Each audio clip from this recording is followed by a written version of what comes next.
Hello, I'm Jeff Cavins. Today we are looking at the readings for the fifth Sunday in Lent. You know, a lot of us have fears. We have fears of public speaking, we have fears of being in the outdoors, or of spiders or heights or something else. But people tell us that are in the know that one of the greatest fears of all is the fear of death. We have a great fear of death because it's over and it's finished, and we don't really know what to expect beyond that. But what if I told you I know of someone who has authority over death, hell, and the grave? Somebody that can bring life out of total brokenness and death and decay. I do. His name is Jesus. And during this Lenten season, I want you to focus on Jesus as the one who overcomes death, as we will soon see on Easter morning. In the Old Testament, there's a very famous chapter in Ezekiel, chapter 37, that is part of the famous Valley of Dry Bones, where God recreates his people out of death. Part of that prophecy is in this week's reading. In verse 13 it says, "And you shall know that I am the Lord." How do you know that he is the Lord? He tells us, he says, "And you shall know that I am the Lord when I open your graves and raise you from your graves, O my people. And I will put my spirit within you, and you shall live, and I will place you in your own land. Then you shall know that I, the Lord, have spoken, and I have done it." In this prophecy, Ezekiel is talking about the reconstitution, the reconstituting of a country, Israel, one day, which they did.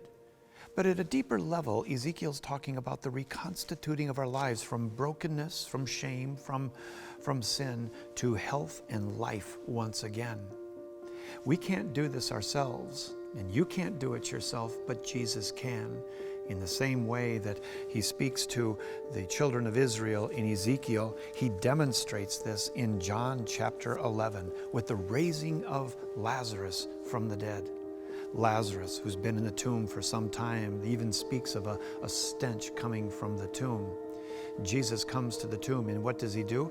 He fulfills what Ezekiel 37 prophesied. "You'll know that I am the Lord when I open the graves." So Jesus isn't just putting on a clinic here. Jesus isn't just putting on a show. He is saying something, and that is, I am Lord, and I am Lord over the grave, and I'm the Lord over brokenness. And so he comes to the grave, and listen, with great authority, Jesus says. It says when he said this, he said, he cried out with a loud voice in front of the tomb of Lazarus, "Lazarus, come out." The dead man came out. His hands and feet were bound with bandages, and his face wrapped with a cloth. Jesus said to them, "Unbind him and let him go." I love that story because it really reminds me of my own life, and that Jesus has raised me with him. I have been buried with him, and I share his life. I share his life today with him, but there are still things in my life that kind of bind me. There are things that have me knotted up at times. And Jesus' command is not only that we rise from the dead, demonstrating his lordship, but that we be totally unbound and free to go.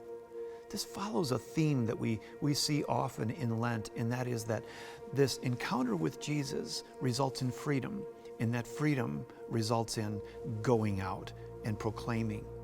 We see the fruits of this in the next verse, in verse 45 of John 11. "Many of the Jews, therefore, who had come with Mary, Lazarus' sister, and had seen what he did, believed in him." My friend, during this Lenten season, I want to encourage you that if you are bound up in sin, go to Jesus, go to confession, allow him to free you. If you've been baptized, you have new life in you. But if you're bound up during this season, go to confession and experience the freedom that comes from forgiveness. Unbind that man, Jesus said, and let him go. And I would encourage you this: go and let people know what God has done in your life. Let that light shine.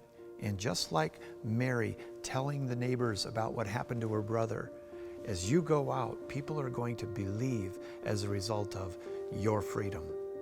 God bless you, and enjoy the freedom that Christ has given you.